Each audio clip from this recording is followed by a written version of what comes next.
Hello friends, जय श्री कृष्णा, राधे राधे। तो कैसे हैं आप सभी का स्वागत है मेरे इस नए वीडियो में। तो फ्रेंड्स, मैंने बच्चों को स्कूल भेज दिया है और आ गई हूँ अपने रूम में। आज बहुत सारा काम है, कपड़े जो धोए थे उनको फोल्ड करना है, आयरन करना है, फिर मुझे भी तैयार होके स्कूल जाना है।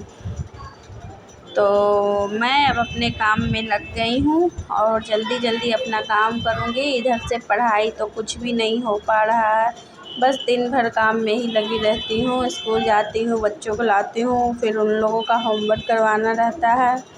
अपने लिए तो टाइम निकालना मुश्किल हो गया है, लेकिन खुद के लिए टाइम निकालना बहुत ज़रूरी है कि एक समय ऐसा आएगा, क्योंकि एक समय ऐसा आएगा जिसमें कि आप बिल्कुल अकेले रहोगे, कोई आपका साथ नहीं देगा। तो आप खुद से ही अभी से ही प्रिपरेशन करो, पढ़ाई करो, कुछ अपने लिए अचीव करो, क्योंकि ये सारे काम का कोई वैल्यू ही नहीं है।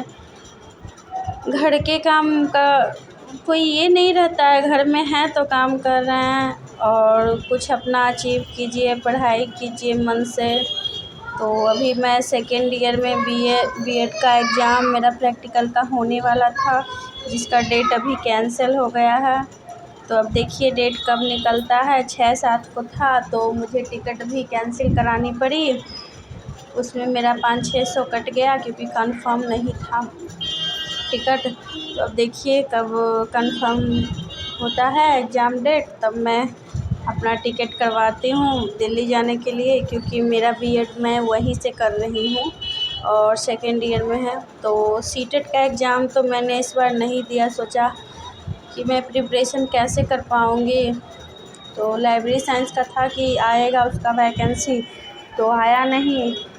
तो सोचा कि उसका प्रिपरेशन करूं या फिर उसका करूं, तो दोनों का अलग अलग है, तो मैं कर नहीं पाऊंगी, इसलिए किसी एक पे ही फोकस करना है। तो उसका भी वैकेंसी नहीं आया, और फ़िलहाल मैं अभी उसका नहीं पढ़ रही हूँ, और लगभग उसका सारा कुछ भूल जा रही हूँ बार बार।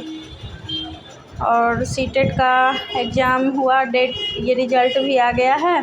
तो आप सब में कौन कौन सीटेट दिए हैं, और क्या आप लोगों को पता है 24-26 को भी शामिल किया जाएगा टीआरई 4 में? तो अगर शामिल किया जाएगा तो मैं बहुत ये अफ़सोस कर रही हूँ कि मुझे भी सीटेट देना चाहिए था, पर प्रिपरेशन नहीं था ना मेरा, तो मैं नहीं दे पाई।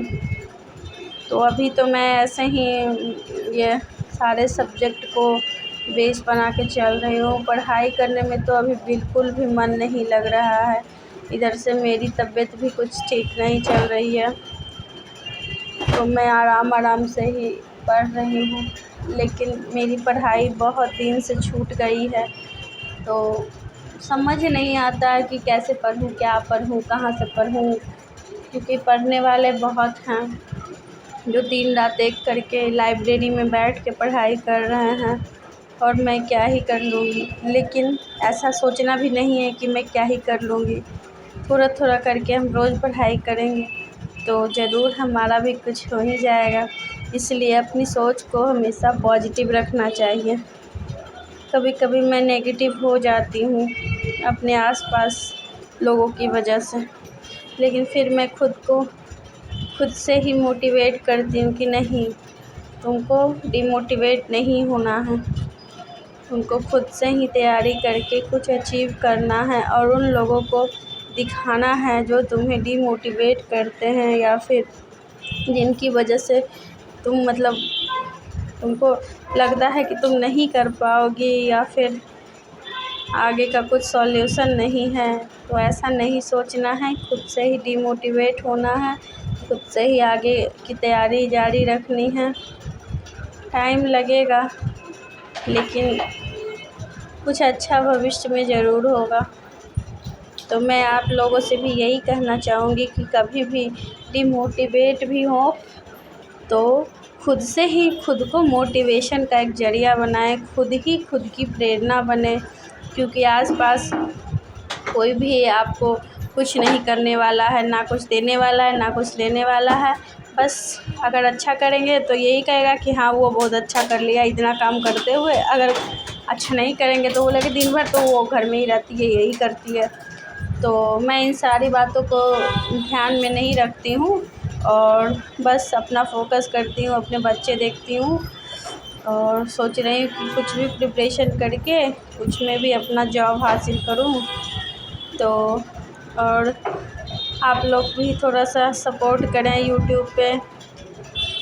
कभी कभी तो बहुत डिमोटिवेट हो जाती हूँ, बिल्कुल भी कुछ भी करने का मन नहीं करता है, पढ़ाई करने का भी मन नहीं करता है।